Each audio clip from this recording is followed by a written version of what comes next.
Like, man, these people are obviously trying to destroy Dr. Cosby's rich legacy. Even 34 allegations into it, I was still like, man, probably only raped 10 or 11 of those people. I know, but it's really tough. You know, you guys are young. See, imagine if you found out 40 years from now that Kevin Hart raped 54 people. You'd be like, oh. The only one that would believe that would be Cat Williams. He'd be like, I knew that motherfucker was up to something. Stop worshiping celebrities so much. Just don't listen, don't pay attention. I remember right around September 11th, Ja Rule was on MTV. That's what they said. They said, we got Ja Rule on the phone. Let's see what Ja's thoughts are on this tragedy. Who gives a fuck what Ja Rule thinks at a time like this, nigga? This is ridiculous. I don't want to dance. I'm scared to death. I want some answers that Ja Rule might not have right now. You think when bad shit happens to me, I'll be in the crib like, oh my God, this is terrible. Could somebody please find Ja Rule, get hold of this motherfucker so I can make sense of all this. Where is Ja? Add me Ja Rule.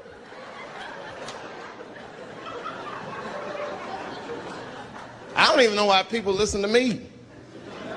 I'll say anything, nigga. I've done commercials for Coke and Pepsi. I don't give a fuck what comes out of my mouth. I just say what it takes. Whatever it takes, that's what I'm saying. If you want to know the truth, can't even taste the difference. Surprise! All I know was Pepsi paid me most recently, so tastes better. It's pretty much how the game goes. I'm just being real, man. There's too much goo-gagging over celebrities. People don't know what's fake and what's real anymore. That's why Bill Cosby got in trouble. Look what happened to Bill Cosby. Bill Cosby said some real shit, and the whole world freaked out on him. For what? For having an opinion? Just because he was selling pudding pops for the last 40 years, people forget that he's a nigga from Philly in the projects, and he might say some real shit from time to time. It's not that big of a deal. I spoke at my old high school and I told them kids straight up, if you guys are serious about making it out of this ghetto, you gotta focus, you gotta stop blaming white people for your problems, and you've gotta learn how to rap or play basketball or something, nigga. You're trapped. You are trapped. Either do that or sell crack. That's your only options. That's the only way I've ever seen it work. You better get to entertaining these white people, nigga. Get to dancing. Go on out there and be somebody.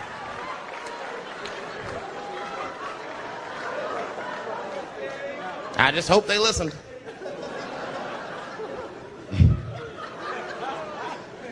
This shit is ridiculous. People worship television. They worship this shit. You know, like if you watch a movie, right? Say you're watching a movie and one character says to another character, say, hey, what's your number, man? What's the other character always say? 555, 5555. You know why we got to do that? Because stupid ass people go to the movies and then go home and try to call the characters that they just saw. Hello, is Indiana Jones here? No, motherfucker, he's fake. It's not his number. And to be honest, this is the worst time in history to be a black celebrity. Fuck, they locking all our stars up. It's hot right now for black celebrities. I knew it was bad when Kobe got in trouble. I said, this is a wrap for us. He's one of the most wholesome dudes we had. They lock him up, everything. And Kobe kept it together. Thank God he held his game together, because if he was cracking under pressure and getting like 6 points a game, the whole LA would have been like, that nigger is guilty. Kobe was playing his ass off. He was playing like his freedom depended on that shit. You see this motherfucker in them games, this nigga's trying to beat that case on the court.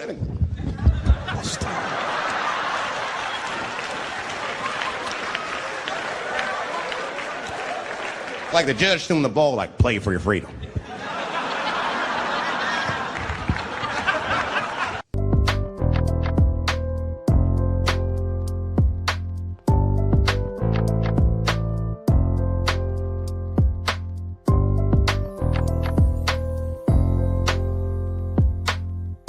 And that's why I don't trip off of being a celebrity. I don't like it. I don't trust it. Just 1 minute they all love you, the next thing you know, you're in front of that courthouse dancing on top of a car just trying to figure out what the fuck happened to you.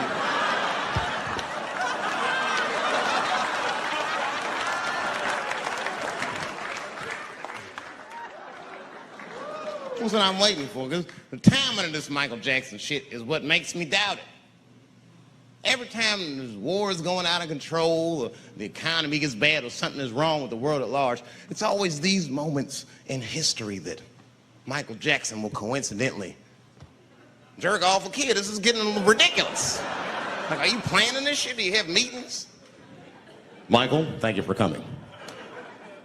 As you know, Michael, the war has not been going as well as we expected. There's been a lot of hiccups, and the public is asking us a lot of questions, of course. And, well, Michael, there's no nice way to say this, and all I know how to do is be direct, so let me just be direct. We're going to need you to jerk off another child, Mike. I'm sorry. I am sorry. But it would really help out. Or maybe he did it. Who knows? Who knows? That's the thing. That's what I wanted to say. Who knows? Who the fuck knows? Mike, God, and this little boy know. That's about it. That's about it. The only reason that I can even talk about this shit is because everybody is speculating. They all think he did it. And I don't think he did it. I'm alone in this. I don't think he did it. I'm not going to say I don't think he did it. That's too strong.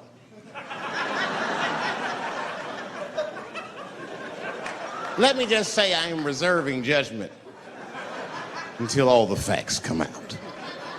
But so far from what I heard, I mean, the kid said he was dying of cancer. He was in Make-A-Wish Foundation. He claims he had 2 weeks to live, and it was his dying wish to meet Michael Jackson. Come on, man, give me a fucking break. This kid is 10 years old. He don't remember Thriller. The fuck you want to meet Michael Jackson for, honestly? I remember Thriller, and I just, like, kind of want to meet this nigga. Like, I wouldn't break an appointment to meet him. I'll put it that way. I'd have to already be free. That's ridiculous. It's like if I'm dying in 2 weeks and go, oh, mama, get me in a room with Chubby Chuckle. I wouldn't want to meet that motherfucker. My last 2 weeks. Why not Usher or somebody like this? So then the kid claims he goes to Michael's house. This is where it all gets crazy. I don't, like, you know, he does everything you'd expect at Michael's house. They climbed trees and rode roller coasters and Ferris wheels. The chef made cookies, pies, and cakes. They was petting the monkey and the giraffe, sang songs, kid shit. And in the middle of all this childlike activity, for some reason, Mike pulled out some wine and some pills and sucked this kid's dick. Folks, it hurts me to say it. And the kid had the nerve to call that abuse. Motherfucker, that is a good host. God damn, what else do you want? What else do you want? I'm lucky to get a glass of grape drink at my friend's house.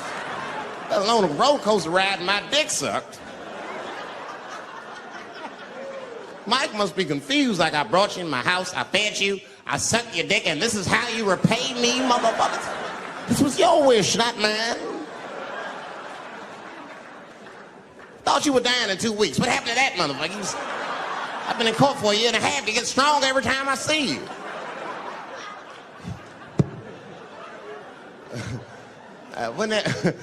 This is fucked up. I shouldn't even say this fuck. Wouldn't it be some ironic shit if they found out through this case that the cure for cancer was Michael Jackson sucking your dick somehow? Like if Mike had powers like Green Mile and all the kids like, please, Mike, suck our dicks. Never again. He didn't appreciate it. Can we at least study your saliva? Please, Mike.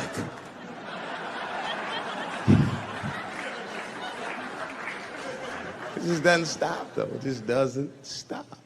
And the only reason I can talk about Mike is because he's a freak. He is a freak. That's why people let you talk about it. Because if I brought up Catholic priest fucking kids, it'd get quiet as shit. But when Michael Jackson does it, it's okay because he's a freak. His face is all cut up. But just remember, when you look at that thing that he calls his face, that he did that for you somehow.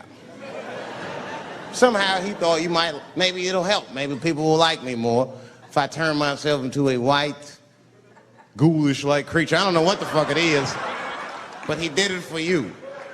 And I appreciate the gesture, Michael Jackson. If you're watching this, I appreciate that gesture, and I want you to know, fuck everybody, Dave Chappelle understands. Because you want to know something? I'm getting some work done. Surprise, yes. Nothing major. You would never know if I didn't tell you, but it's some shit I'm insecure about that I want to work on. If you must know, I'm getting Botox done on my balls to get these wrinkles out. Finally, have these shit smooth as eggs.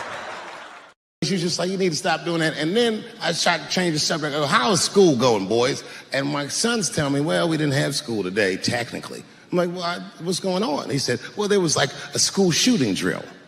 I never heard of this. You know what this is?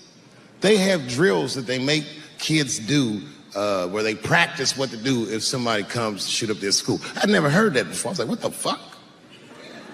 Then I had to tell my sons the truth. I didn't want to tell them this shit. Son, listen to me. Fuck that drill. If somebody comes to your school and wants to shoot it up, I'm just gonna be honest with you. You probably gonna get shot, nigga. I'm just being real. You got a famous dad. I talk a lot of shit. They're gonna be gunning for you, little buddy. Just stay low and run in a zigzag pattern and don't try to save anybody, son. Do you understand me?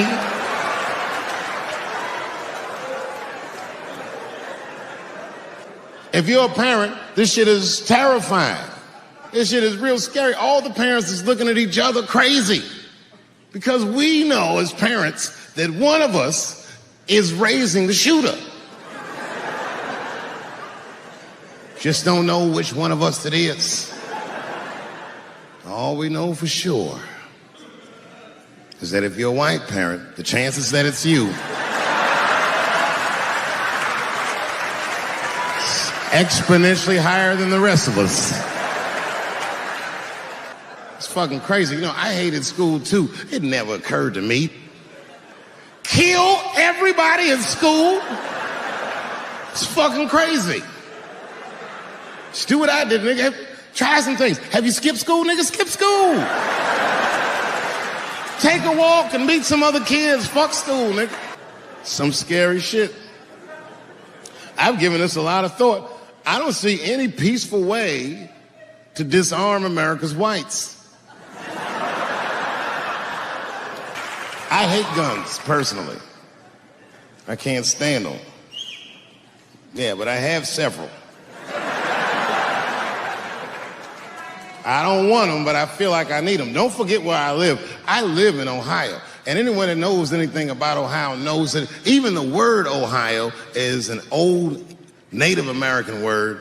It means, literally, land of poor white people.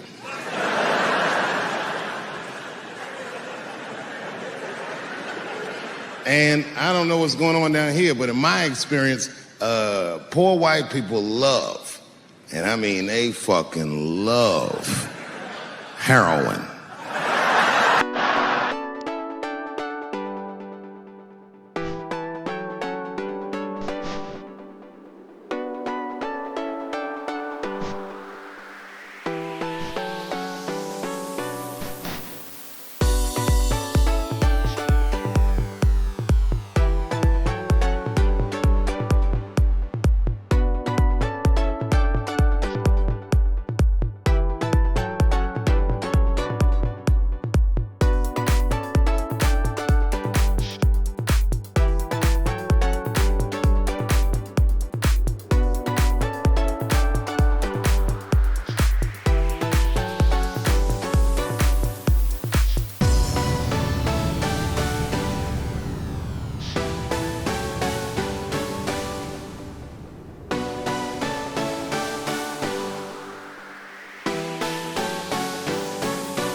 They can't seem to get enough of it. I didn't even know what I was looking at first. I was just driving like, why are all these white people so sleepy out here? These things. It's really bad. As a matter of fact, I was coming out of a nightclub the other night in Dayton, and I'd parked my car in the alley, and no one was out there. I didn't have no bodyguards or nothing. I was home. I figured everything was fine. And as soon as I opened my car door, all by myself, suddenly one of these heroin-addicted whites just pops out of a trash can. It scared the shit out of me. I screamed, "Ah!"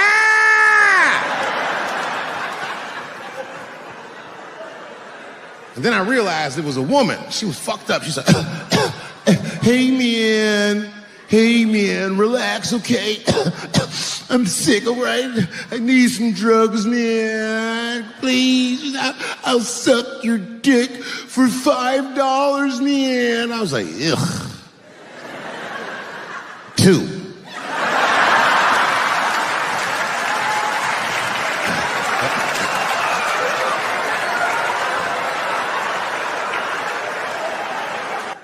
Obviously, I'm joking.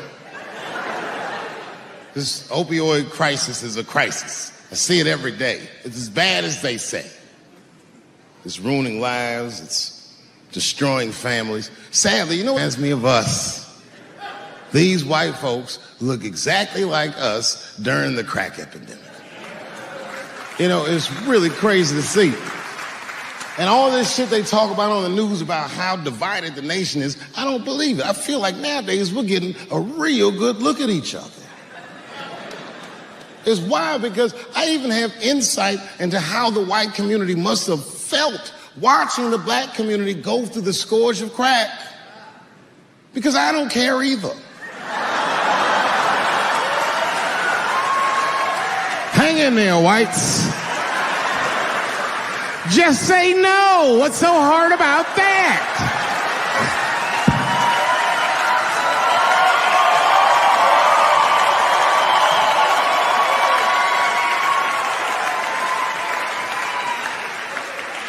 Remember when y'all said that to us? But it's okay. There's no grudges. Now you finally got it right. Once it started happening to your kids, you realize it's a health crisis. These people are sick. They are not criminals. They are sick.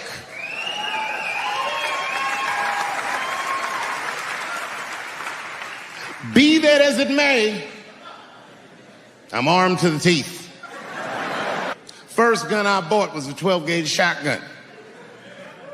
I didn't want the gun. Remember, though, I'd moved to a farm, and I was sitting there on the porch, and I see a white dude walking across my property, entitled, like he's supposed to be there. He had a rifle over his shoulder, too. Ain't that a bitch? I said, what the fuck is this guy doing on my property? I was mad as shit, but I was unarmed. So I ended up just waving to this motherfucker like a bitch. I was just like...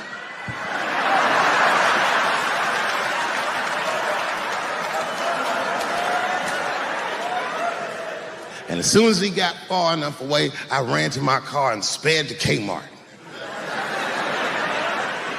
This is in a rural white area. And remember, I was nervous because a guy was on my property, I'm black, and I was sweaty. You know what I mean? And I ran to the gun counter, black and sweaty, sweating and black.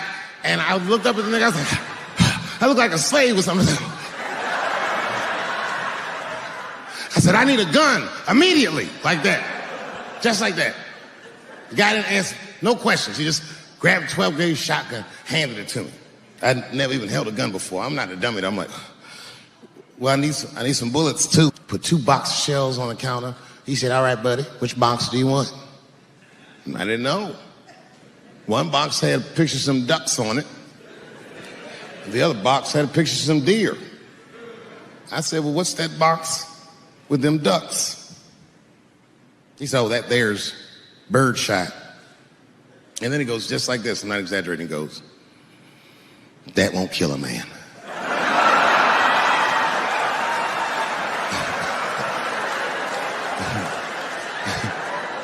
He said, it'll just pepper him up nicely. I said, what the fuck? Pepper? You know what it means to pepper a motherfucker up? It means that when the shell explodes, hot BBs will shoot out of the barrel of the gun, not killing a motherfucker, but penetrating their skin and shallow flesh. Boy, that's gotta hurt. Hot BBs? Ha ha! Remember when Dick Cheney shot a motherfucker in the face and he lived? That was birdshot.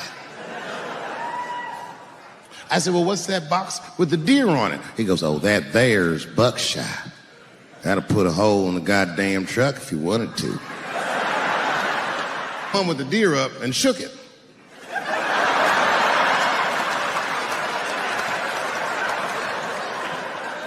I thought he was trying to trick me. I was like, do you have a box with a picture of a white dude trespassing on it? Because it's exactly the strength I'm looking for.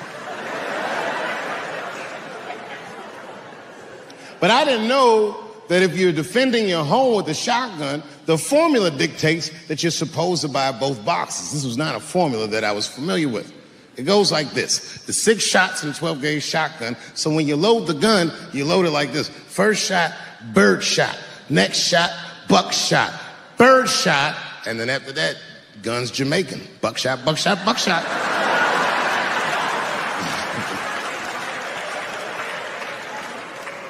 You gotta picture it, okay? Like say I'm in bed and I'm sleeping, and suddenly my wife wakes me up. David, wake up.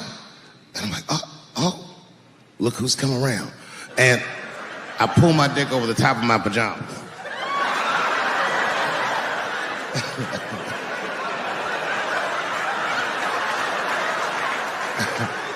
And she says, no, I hear something. I go, oh, this bitch. So I get up, I grab the gun.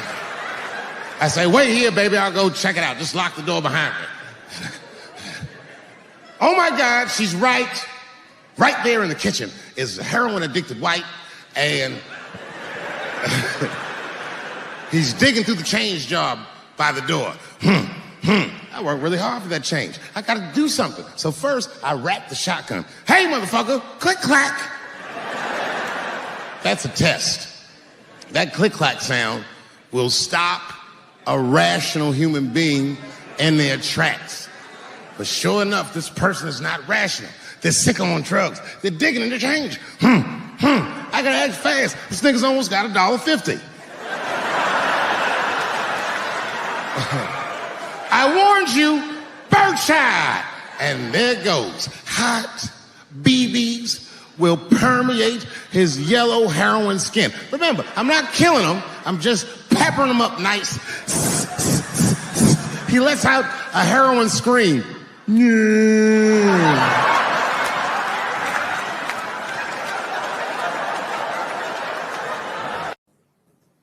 I'll tell you what happened, but I can't say it directly. There's a book to me that encapsulates my entire experience before I left the show. And the book is called Pimp. It's written by a guy named Iceberg Slim. Here, bring it up here. This is Matthew. Matthew was from France. He's white. And yet, he has an original copy of this book written by a black American who was a pimp in the 40s. Iceberg Slim, his real name was Robert Beck. He got the name Iceberg because he was in a bar in Chicago and there was a shootout in the bar and a bullet went through this nigga's hat and he still finished his drink. Pimps love shit like that. They said, man, you ice cold. And he said, I like that. And it stuck. This book is so heavy in the front. It has a glossary of pimp terms because the ideas are so foreign to the American ears. For instance, do you know what the phrase mileage on a hoe means?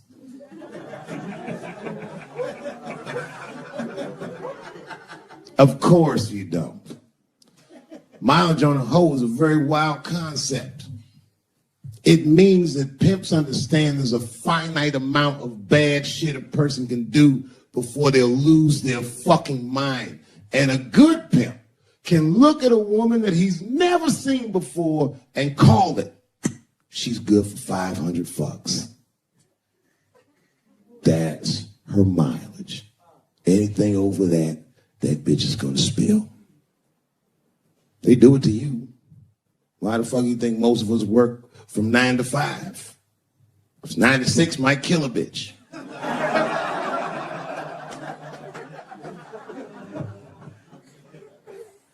Iceberg Slim was the one that broke down what a bottom bitch was. Does anyone know what a bottom bitch is? Anyone? What's a bottom bitch, sir? It's your prostitute that's the best out of all of them, that brings in the most money. That's right. That's exactly right. Are you black? That's right. A bottom bitch is a pimp's number one hoe. She's even a bitch that helps him keep the other bitches in line. I will repeat. She's even the bitch that helps him keep the other bitches in line. The pimp was McDonald's and the bottom bitches is French fries. And I don't know what you know about Kevin, but I know Kevin Hart is damn near perfect. As close to perfect as anybody I've ever seen. In fact, Kevin is precisely 4 tweets shy of being perfect. 10 years ago, Kevin had made some very homophobic comments. And I'm not gonna repeat what he said, because this is Atlanta. You know what I mean. I'm sure there's a lot of gay men here tonight with their wives.